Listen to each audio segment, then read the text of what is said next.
भाई बहनों, आज की रोटी की हर सदस्य व्यक्तियों के लिए यीशु ख्रिस्तांची मधुर नावांचे सप्रेम नमस्कार। आज की दिनांक 8 सप्टेंबर 2024 रविवार। देवदूतांचे कार्य। त्यांचे हातात ते तुम्हाला धरतील तर तुम्ही तुमचे पाय एका दगडावर धडकणार नाही। स्तोत्र 91 अध्याय 12 वचन। स्तोत्र 91 हे शास्त्रवचनात एक आशीर्वादित स्तोत्र आहे। या स्तोत्रात आपण देवाचे अभिवाचनाचे अनेक स्तर पाहतो। या स्तोत्रात तुम्ही देवाचे 15 आश्वासने मोजू शकता। या स्तोत्रात जेव्हा आपण 14 श्लोक वाचतो तेव्हा आपण देवाचे करार आणि 8 आशीर्वादांना आशा करारातून बाहेर काढू शकतो।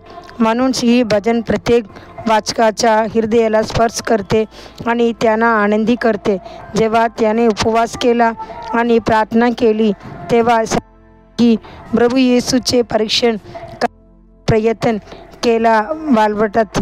त्या स्तोत्र 12च्या वचनाचा भाग वापरून आपण सैतानाचे आशिक उतरण या श्लोकाचे आशिक उतरण पाहू शकतो।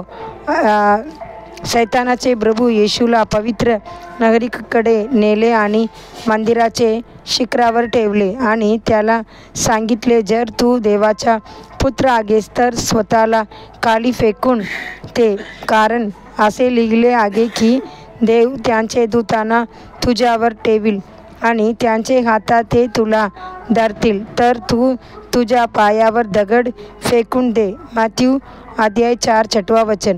ते असताना घरे आहे की देवदूत आपल्या पायाचे रक्षण करतात।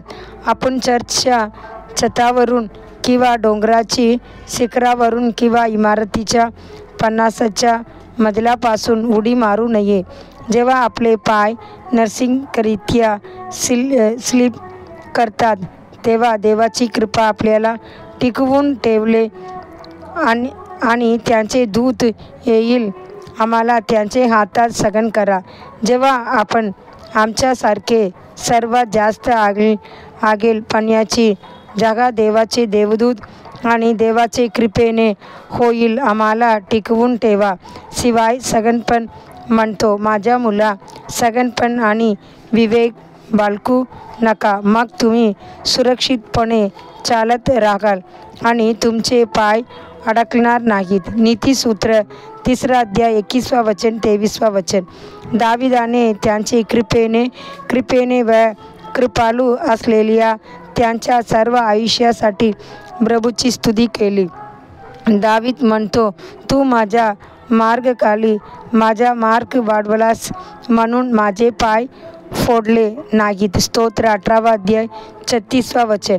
माझे डोळे नेहमी परमेश्वराकडे आहेत, तो माझे पाय जाळ्यात टाकेल। स्तोत्र 25 अध्याय 15 वचन। परमेश्वराने माझे पाय एका खडकावर उभे केले आणि माझे पाऊल ठेवले। स्तोत्र 40 अध्याय 2 वचन। देवाचे मुलांनो, ही देवाची कृपा आहे, आज तुम्हाला टिकवून ठेवत आहे। त्यांचे कृपेमुळे आम्ही जीवित आहोत। प्रभूच्या दयाळूपणातून आम्ही काढले नाही, कारण त्यांचे करुणा अपयशी ठरली नाही। परमेश्वर आणि स्तुती करत्या त्यांचे मते कृपा। पुढील ध्यानासाठी वचन। भिवू नको, मी तुझ्याबरोबर आहे। घाबरू नकोस, मी तुझा देव आहे। मी तुला शक्ती देतो, होय मी तुला मदत करीन, मी तुला मदत करीन। येसाया 41 अध्याय 10 वचन। दिवसासाठी बायबल वचन। सकाळी नीतिसूत्र 3 अध्याय 4 अध्याय 5 अध्याय। संध्याकाळी 2 कोरिंथीकर 1 अध्याय। धन्यवाद।